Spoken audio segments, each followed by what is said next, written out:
Halo semuanya, saya Dr. Eko Nugroho. Video terakhir mengenai gejala-gejala yang bisa mengindikasikan kadar gula darah tinggi dan diabetes mendapatkan minat yang besar dari Anda sekalian. Saya menerima banyak pesan yang meminta saya untuk menyiapkan materi serupa mengenai penyakit tiroid. Karena semakin banyak orang yang mengeluhkan masalah tiroid, maka di episode hari ini saya akan menyajikan daftar gejala yang bisa menandakan hipotiroidisme. Penyakit ini rata-rata menyerang sekitar 5,10% dari populasi umum, namun frekuensi kemunculannya meningkat seiring dengan bertambahnya usia. Terlebih lagi, banyak kasus penyakit tiroid yang tidak terdiagnosis. Dan satu informasi lagi, hipotiroidisme jauh lebih sering terjadi pada wanita daripada pria. Sebagai pembuka, saya akan jelaskan sedikit tentang kelenjar tiroid itu sendiri dan kondisi hipotiroidisme pada organ ini. Tiroid adalah organ kecil yang beratnya hanya sekitar 20,30 gram, namun ukurannya tidak mencerminkan betapa pentingnya organ ini bagi tubuh kita. Ini adalah organ kecil dengan makna yang besar. Tugas kelenjar tiroid adalah memproduksi hormon triiodotironin, disingkat T3, dan tiroksin, disingkat T4. Kedua hormon ini mengatur fungsi hampir seluruh tubuh. Keduanya bertanggung jawab atas metabolisme yang tepat, termasuk pengaturan suhu tubuh. Mereka mengontrol perkembangan sistem saraf, merangsang jantung untuk bekerja, dan juga berkontribusi pada mineralisasi tulang. Selain itu, mereka mengatur siklus menstruasi, bertanggung jawab atas ketajaman mental, dan memengaruhi kesuburan. Ketika kelenjar tiroid karena suatu alasan mulai mengeluarkan terlalu sedikit hormon, kita biasanya berhadapan dengan hipotiroidisme. Seperti yang saya sebutkan, hormon-hormon ini memengaruhi fungsi seluruh tubuh, sehingga ketika jumlahnya kurang, hal ini mengakibatkan munculnya berbagai macam gejala, dan itulah yang akan saya jelaskan sekarang. Salah satu gejala hipotiroidisme yang paling umum adalah kelelahan kronis. Namun ini bukan kelelahan biasa yang kita alami sehari-hari. Misalnya setelah kerja fisik yang berat, aktivitas mental yang intens, atau setelah malam tanpa tidur. Bagi banyak orang, ini adalah perasaan lelah yang melemahkan dan terus-menerus yang secara signifikan mempersulit fungsi sehari-hari. Orang dengan hipotiroidisme sangat sering mengalami kesulitan bangun di pagi hari meskipun telah tidur nyenyak semalaman. Sinyal yang menunjukkan rendahnya kadar hormon tiroid dan hipotiroidisme juga bisa berupa kenaikan berat badan yang tidak terduga. Dan ini tidak harus terkait dengan peningkatan asupan makanan atau diet yang lebih tinggi kalori. Seperti yang saya sebutkan, hormon tiroid mengatur metabolisme. Ketika kadarnya menurun, metabolisme basal melambat. Sederhananya, tubuh kita dalam kondisi normal menghabiskan lebih sedikit energi dari biasanya. Jika kita terus memasok kalori sebanyak biasanya melalui diet, bisa jadi tubuh kita tidak akan menggunakannya dan akan menyimpannya dalam bentuk jaringan lemak. Selain itu, hipotiroidisme dapat dikaitkan dengan retensi air dalam tubuh, yang juga menyebabkan kenaikan berat badan. Para ilmuwan percaya bahwa disfungsi tiroid yang ringan sekalipun dapat dikaitkan dengan kenaikan berat badan yang signifikan dan meningkatkan risiko kelebihan berat badan dan obesitas. Tentu saja, kita harus sadar bahwa berat badan kita bergantung pada banyak faktor yang berbeda, dan gangguan fungsi tiroid hanyalah salah satunya. Orang yang berjuang dengan hipotiroidisme juga sangat sering disertai dengan perasaan dingin. Sebagai contoh, ketika kebanyakan orang mengenakan kaos lengan pendek, orang dengan hipotiroidisme merasa perlu mengenakan jaket atau sweater. Intoleransi terhadap dingin ini disebabkan oleh melambatnya metabolisme yang telah disebutkan sebelumnya. Tubuh manusia membutuhkan hormon tiroid untuk menghasilkan energi, yang penting untuk produksi panas. Akibatnya, orang dengan hipotiroidisme juga sering memiliki suhu tubuh yang lebih rendah. Di antara orang yang menderita hipotiroidisme, kelemahan, kram, dan nyeri otot juga relatif sering diamati. Biasanya ini memengaruhi otot paha dan lengan. Beberapa orang merasakan misalnya nyeri otot saat menaiki tangga dan juga saat menyisir rambut. Para peneliti telah menunjukkan bahwa kekurangan tiroksin, salah satu hormon tiroid, mengganggu fungsi serat otot dan dapat menyebabkan kerusakannya yang mengakibatkan munculnya gejala-gejala tersebut. Orang dengan hipotiroidisme juga dapat mengembangkan neuropati perifer, yaitu kerusakan saraf perifer yang mengirimkan informasi antara otak dan sumsum tulang belakang dengan seluruh tubuh, termasuk antara lain kaki dan tangan.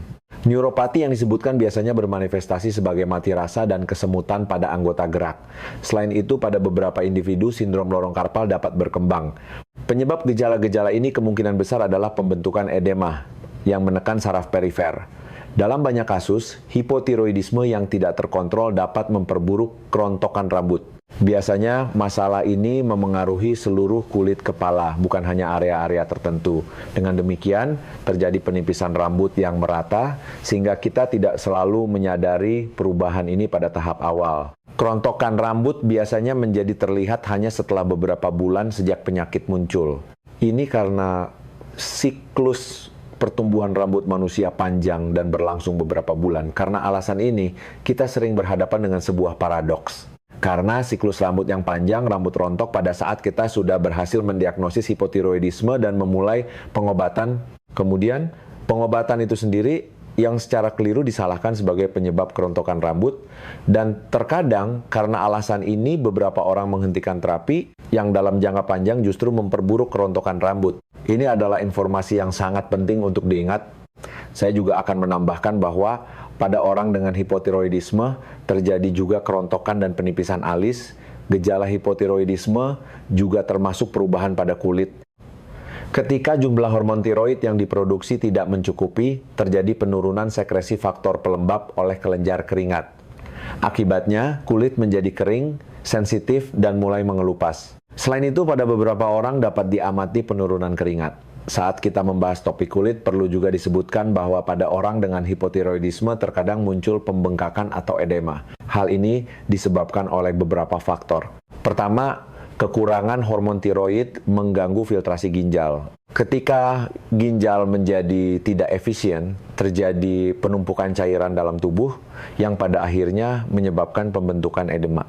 Selain itu, kekurangan hormon tiroid membatasi produksi enzim yang memecah molekul yang disebut mukopolisakarida yang terdiri dari protein dan gula. Mukopolisakarida yang disebutkan tadi, ketika tidak dipecah, akan menumpuk di jaringan di bawah kulit dan bertindak seperti spons yang menyerap cairan yang juga menyebabkan terjadinya edema. Terlebih lagi, pada orang dengan hipotiroidisme seringkali terjadi gangguan sirkulasi. Sebagai gambaran, darah tidak bergerak dengan kecepatan yang normal yang dapat meningkatkan risiko penumpukan cairan di jaringan. Edema biasanya terlokalisasi di anggota gerak, paling sering di kaki, namun pada beberapa orang bisa juga muncul bengkak pada wajah dan mata. Di sini saya akan langsung menambahkan bahwa gejala hipotiroidisme juga adalah lidah yang membesar.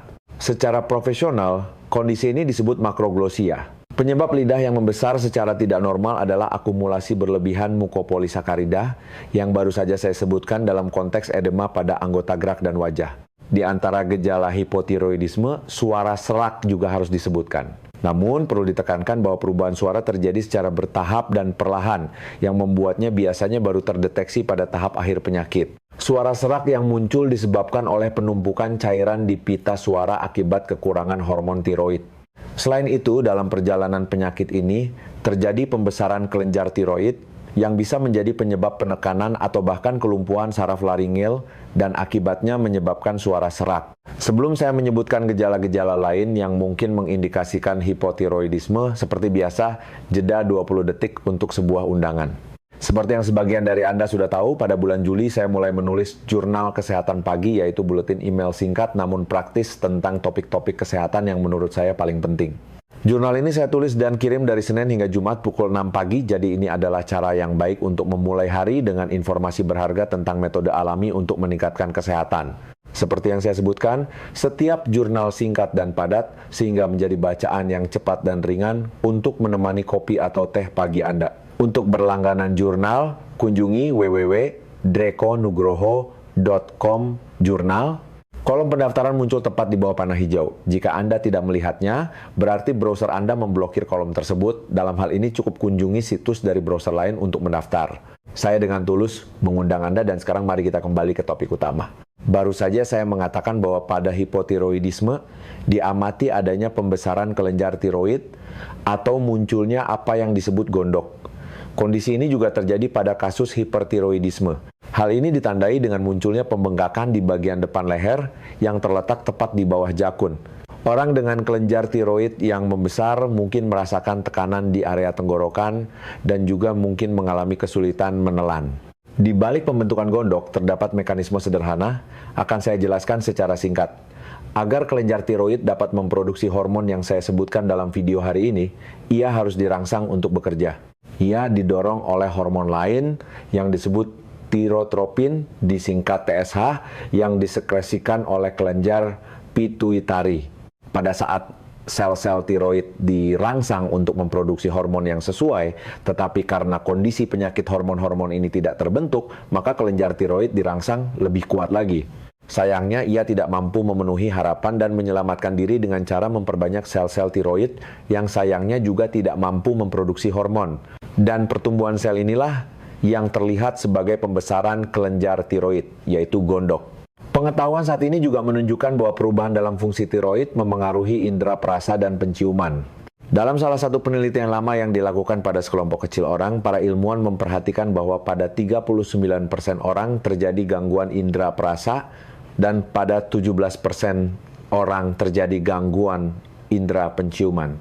Perlu ditekankan bahwa pengenalan pengobatan untuk hipotiroidisme mengembalikan persepsi rasa dan bau yang tepat. Para ilmuwan telah berulang kali membuktikan bahwa hipotiroidisme dapat memengaruhi berbagai fungsi kognitif. Pada orang yang menderita penyakit ini biasanya diamati gangguan memori dan penurunan konsentrasi. Perilaku seperti saya lupa di mana saya meletakkan kunci mobil atau saya tidak ingat untuk apa saya pergi ke kamar sebelah adalah ciri khas gangguan fungsi tiroid. Gejala-gejala ini secara umum disebut kabut otak atau kebingungan mental. Penelitian yang dilakukan menunjukkan bahwa pasien dengan hipotiroidisme pada organ tersebut ditandai dengan penurunan volume hipokampus, yaitu area otak yang bertanggung jawab, antara lain untuk memori. Selain itu, diamati adanya penurunan aliran darah melalui daerah otak yang terlibat tidak hanya dalam memori, tetapi juga misalnya dalam pemrosesan visual spasial dan kecepatan motorik. Semua perubahan ini sebagian besar dapat kembali normal setelah pengobatan yang tepat diperkenalkan. Salah satu gejala yang dilaporkan oleh penderita hipotiroidisme adalah sembelit. Hal ini disebabkan oleh melambatnya motilitas saluran pencernaan, termasuk usus.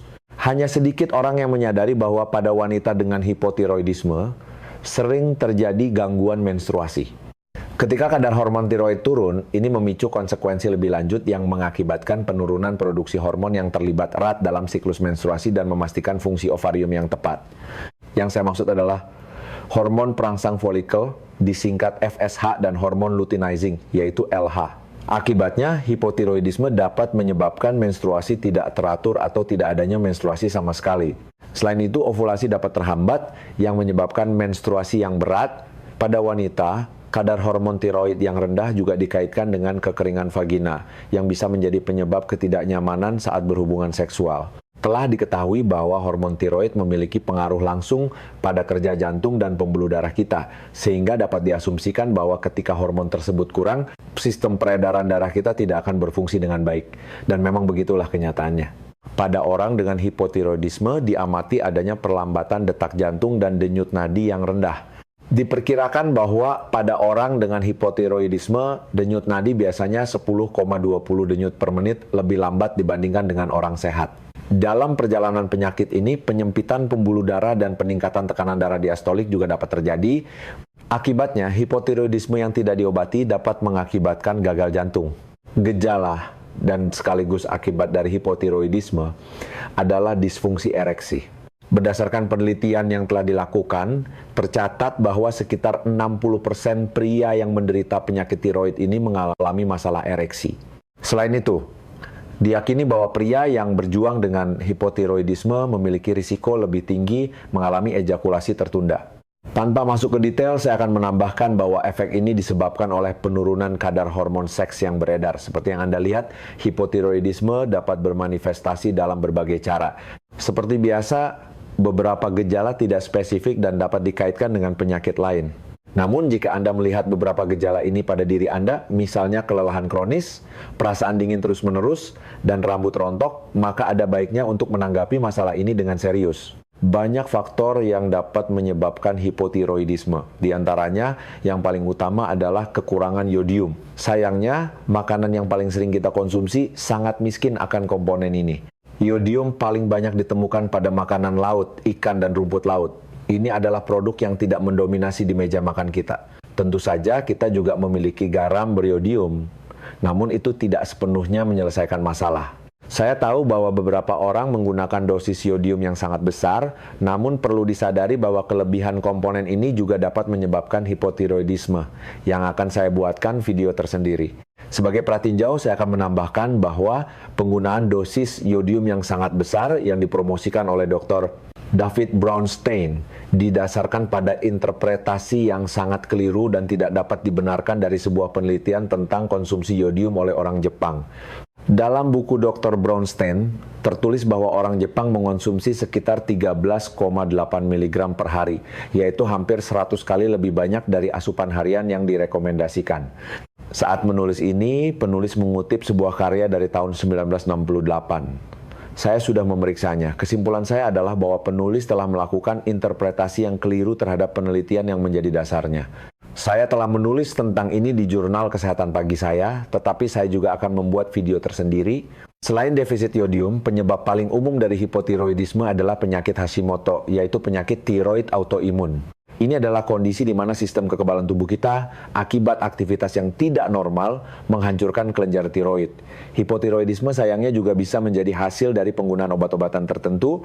Yang saya maksud di sini terutama adalah obat-obatan seperti amiodaron, thalidomide, fenobarbital, phenytoin, carbamazepine, atau juga MIP. Penyebab munculnya gejala hipotiroidisme juga bisa berupa radioterapi di area kepala dan leher, pengobatan dengan yodium radioaktif, serta pengangkatan tiroid melalui operasi, misalnya dalam kasus kanker. Untuk mendiagnosis hipotiroidisme, langkah pertama adalah melakukan pemeriksaan kadar hormon TSH. Jika konsentrasinya meningkat, maka selanjutnya perlu diperiksa kadar tiroksin bebas yang ditulis sebagai FT4. Dengan kadar TSH yang tinggi dan konsentrasi FT4 yang rendah, kemungkinan besar ini menunjukkan adanya hipotiroidisme. Hipotiroidisme adalah penyakit yang menurut saya masih belum sering terdiagnosis. Hal ini terutama karena gejala-gejala yang menyertainya yang saya sebutkan dalam video hari ini sering diabaikan. Akibatnya, tidak banyak orang yang berkonsultasi dengan dokter atau langsung melakukan pemeriksaan. Saya juga tahu bahwa banyak orang prosto tidak memiliki pengetahuan bahwa gejala semacam ini dapat mengindikasikan hipotiroidisme sehingga mereka tidak mengambil tindakan apapun. Saya harap video ini akan sedikit mengubah hal itu dan Anda akan lebih cermat mengamati tubuh Anda dan bertindak tepat waktu. Dari saya, itu saja untuk hari ini di channel Energi Usia Mas. Terima kasih atas perhatian Anda dan sampai jumpa di episode berikutnya.